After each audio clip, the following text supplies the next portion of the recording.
everyone, welcome back to my channel. Thanks for checking out this video. If you're new here, my name is Siobhan and I post videos about figure drawing, specifically a dynamic and expressive approach to drawing the figure. So each week I share tips and techniques and I share my own process as well. If you're interested at all in figure drawing, then definitely subscribe here so that we can stay in touch. I also wanted to let you know that I write about figure drawing every week on Substack and I'd love you to join me over there. I'll leave a link to that in the description below. So today's video is going to cover the materials that I use for figure drawing on a daily basis. The paper and the drawing tools that I would use if I'm just in my regular figure drawing practice and drawing every day, as well as the materials that I would use if I was going to regular life drawing sessions.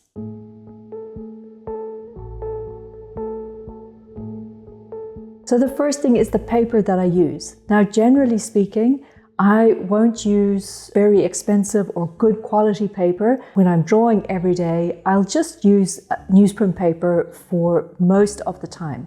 Newsprint is an amazing paper to work with for figure drawing in particular. Number one, it's a very cheap paper to buy in the art shop. It's one of the cheapest papers that you can get. And that means that you can use as much of it as you like. You can make drawings that are not going to be worth keeping. You can experiment with it. It's great for gesture drawing, especially when you go to a live drawing session and you're working through a ton of drawings that you're not necessarily going to keep. It's not much point using expensive paper for that. You can see immediately how thin this paper is. It's literally made of newspapers, which is what gives it that lovely tone.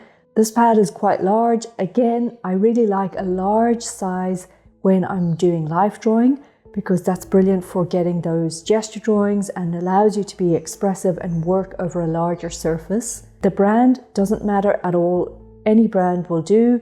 Just go to the art shop and ask them, do they have newsprint paper? The quality of the paper is really nice. It's a smooth but soft paper, which means that it works with a medium like charcoal extremely well.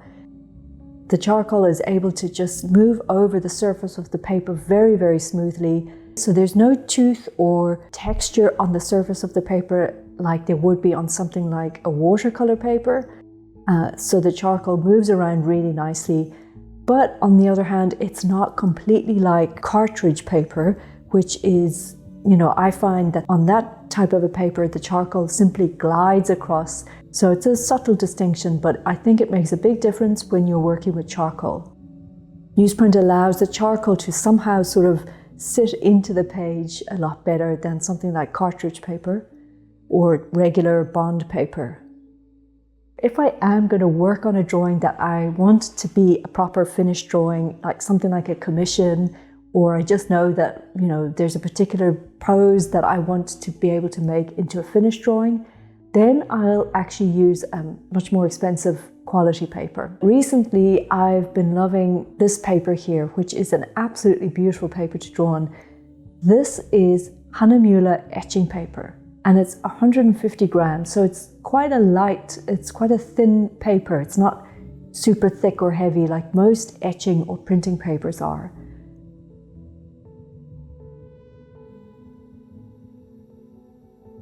It's got a beautiful, slightly off-white tone, and I also love that I buy this, in single sheets from the art store, and it has this edge here is called a decal edge, where the paper has been torn rather than cut.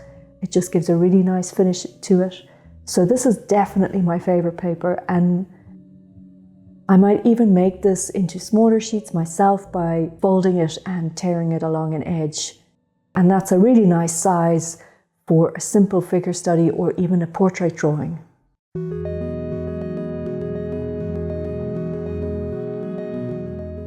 All right, so that's the paper that I use.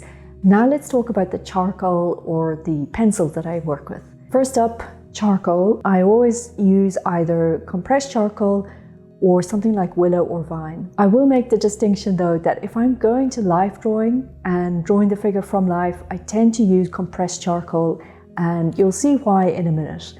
Compressed charcoal is very dynamic. It gives you an incredible range of marks from quite a light tone to a very dark tone that you can get very, very quickly. In that sense, it's what I would call a very immediate drawing tool. Like if you want to make a dark mark, you don't have to spend ages building up the marks to get that dark. You can achieve it almost immediately. So that allows you to draw in a very, very expressive, very gestural way, and to broaden out your, let's say, your vocabulary of marks across a wider range. I also like to use the side of the charcoal for tone, and then the very, very edge of it or the tip of it for making those fine lines. You'll be surprised how many different sort of line weights you can get out of a stick of charcoal. It's very versatile in that sense. At the other end of the spectrum from compressed charcoal is willow or vine. Now you'll notice the difference immediately. Compressed charcoal is denser and it's actually a little bit sort of heavier in the hand, whereas willow or vine is lighter, and the marks that it makes are equally much, much lighter than compressed charcoal. It takes an awful long time to build up very dark marks with willow or vine. You can get there, but my feeling is that this is a charcoal that takes a lot more control to use. It's a lot more finesse. I would always suggest beginners start out using compressed charcoal and get used to working with that medium, and then move to using something that takes a little bit more subtlety and control, like willow or vine charcoal.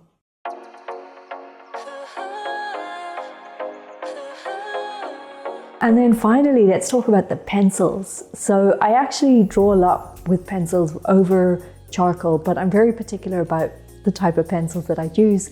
And I like to work with Conté pencils. Now, Conté is very different to a graphite pencil.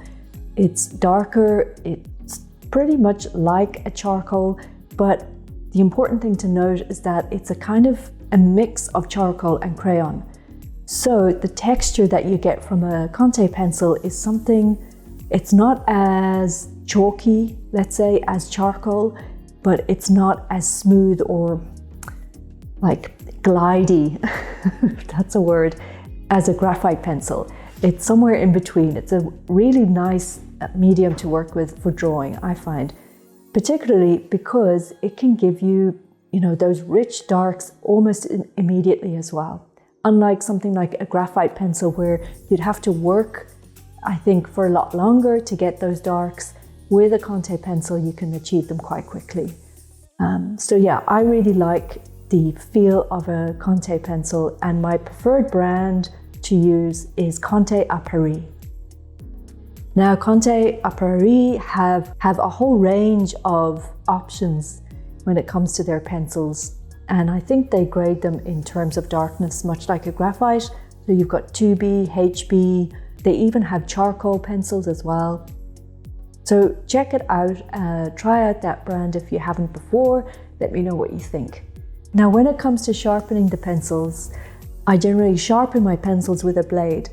Now, you can use like an X-Acto knife, for example, or what I tend to use is this pen knife, because this is an old pen knife and it's quite blunt, so it's a bit safer, I feel, to use this. A word of warning, you want to be very careful if your blade is very sharp. You could do damage to, your pencil or yourself if you're not careful. So just work really carefully and slowly when you're doing this. The thing to note is that when I start to sharpen my pencil, I'm cutting away the pencil itself. I'm not cutting the lead inside the pencil.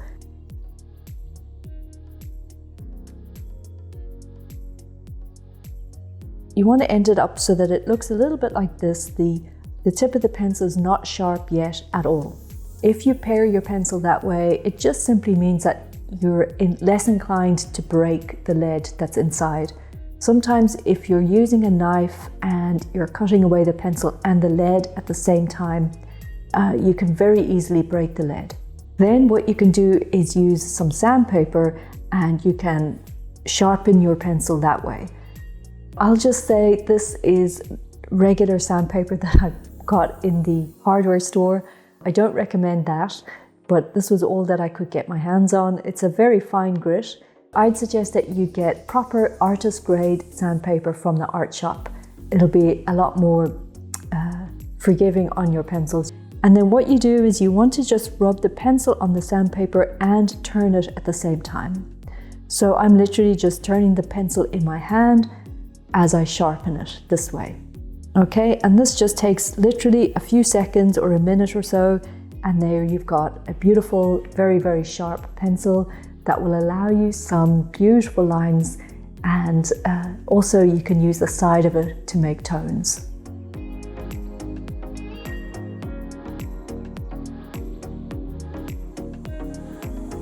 So I haven't gone into any other materials such as inks or pens. I'll leave that for another video. Today I really just wanted to cover the paper that I use, the charcoal and the pencils. So thank you so much for watching this video. I hope it was helpful.